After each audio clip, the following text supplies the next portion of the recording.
સ્વાદિષ્ટ એવું મગનું શાક એકદમ ડિફરન્ટ રીતે અહીંયા મગને બાફવાના નથી, અહીંયા મગને માત્ર પલાળવાના છે, એ પણ 1 જ કલાક પૂરતા બનાવી લઈએ આપણે એકદમ સરસ મજાનું નવી રીતથી નવા ટેસ્ટનું મગનું શાક। આજે આપણે બનાવીશું કુકરમાં મગનું શાક। તો એ મગનું શાક બનાવવા માટે અહીંયા મગને 1 કલાક પહેલાં ગરમ પાણીમાં પલાળી દીધા છે। આ મગને પાણીમાં પલાળવાથી એના પોષક તત્વોમાં થોડો વધારો થાય છે। મગની અંદર પ્રોટીન છે, કેલ્શિયમ છે, ફોસ્ફરસ છે, સાથે સાથે ફાઇબર છે। મગ બીમાર માણસને પણ ઊભા કરી શકે છે। મગમાં 0 કેલરી છે, એટલે દરેક નાની મોટી વ્યક્તિએ મગ ચોક્કસ ખાવા જોઈએ।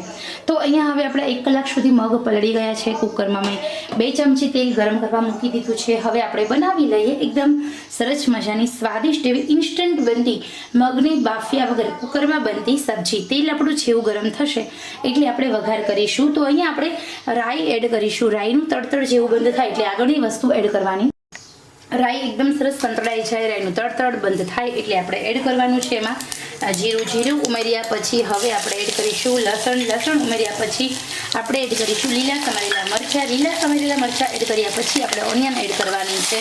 એક મગનું શાક અહીંયા થોડું આપણે વધારે ટેસ્ટી અને આકર્ષિત અને સ્વાદિષ્ટ બનાવવાની ટ્રાય કરીશું। ઓનિયન એડ કર્યા પછી એકદમ ઝીણા સમારેલા ટામેટા, ડુંગળી અને ટામેટા બંને એક છે। લસણની માત્ર 2 જ કળી લેવાની છે। આ બધી જ વસ્તુઓને હલાવી દેવાની છે અને હવે આપણે મસાલા કરીશું। મગને અહીંયા મેં પાણીમાં ઝીણા ધોઈ લીધા છે, સમારીને પૂરા પણ કરી લીધા છે। હવે આપણે એડ કરવાનું છે એમાં સ્વાદ મુજબ હળદર અડધાની અડધી ચમચી એડ કરવાની છે અને સાથે સાથે થોડું લાલ મરચું અત્યારે વઘારમાં એડ કરીશું, જેના કારણે આપણો જે મગ છે એનો ટેસ્ટ વધારે સારો આવે। હવે એ બધા મગ નહીં ઉમેરવાના, માત્ર ને માત્ર થોડા જ મગ ઉમેરવાના, જેના કારણે વધારે સ્વાદિષ્ટ અને ટેસ્ટી આપણા મગ બનશે। હવે એમાં સ્વાદ મુજબ નમક એડ કરીશું અને ગરમ મસાલો અહીંયા મેગી મેજિક મસાલો લીધો છે, તમે કોઈ પણ મસાલો લઈ શકો છો। અને સાથે સાથે આપણે અત્યારે આ જ સમયે આપણે થોડી કોથમીર એડ કરવાની છે। કોથમીર એકદમ ઓછી 1 ચમચી, જેથી વઘારમાં એડ કરવાથી ખૂબ સારો એવો ટેસ્ટ આવે છે, લાજવાબ ટેસ્ટ આવે છે અને આપણો ખોરાક એકદમ સારી રીતે પચી જાય એના માટે આપણે થોડા મીઠા લીમડાના પાન એડ કરીશું। મીઠા લીમડાના પાન વઘારમાં પણ એડ કરી શકો છો, જો પણ પાછળથી એડ કરવાથી એના જે પોષક તત્વો છે એ જળવાઈ રહે છે અને આપણને 100% રિઝલ્ટ આવે છે। હવે આપણે હલાવી લઈશું અને હલાવી લીધા પછી 1 મિનિટ બધી જ વસ્તુ સાંતળી લીધા પછી હવે આપણે એમાં એડ કરીશું બીજા સાચવીને રાખેલા આપણા મગ। તો તમને એમ થશે કે તૃપ્તિબેન આ કેવું કરે છે, પહેલાં થોડા મગ ઉમેરે છે અને પછી બીજા મગ એડ કરે છે। તો ઓછા મગની અંદર બધા મસાલો વધારે ટેસ્ટી બનશે, સ્વાદિષ્ટ બનશે અને આપણો જે મગ રહ્યા એનો જે મસાલો થોડા મગમાં ચડેલો હોય તો બાકીના મગમાં પણ ઓટોમેટિક ચડી જ જવાનો છે।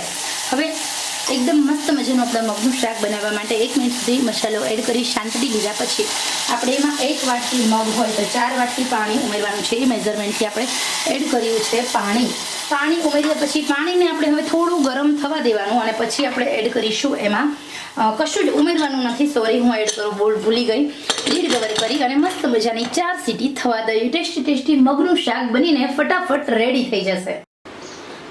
તો અહીંયા આપણું એકદમ સરસ મજાનું ટેસ્ટી એવું મગનું શાક બનીને રેડી છે। મેં 4 સીટી થવા દીધી છે, તમે જોઈ શકો છો એકદમ સરસ મજાનું આપણું નહીં વધારે પડતો રસો કે નહીં કોરું એ ટાઈપનું આપણું મગનું શાક એકદમ સરસ મજાનું બનીને રેડી છે। ખરેખર જો તમે આવી રીતે મગનું શાક બનાવશો નાના મોટા સૌ ખાશે અને વાવા બોલશે, સાથે સાથે ખાવાની મજા પણ આવશે।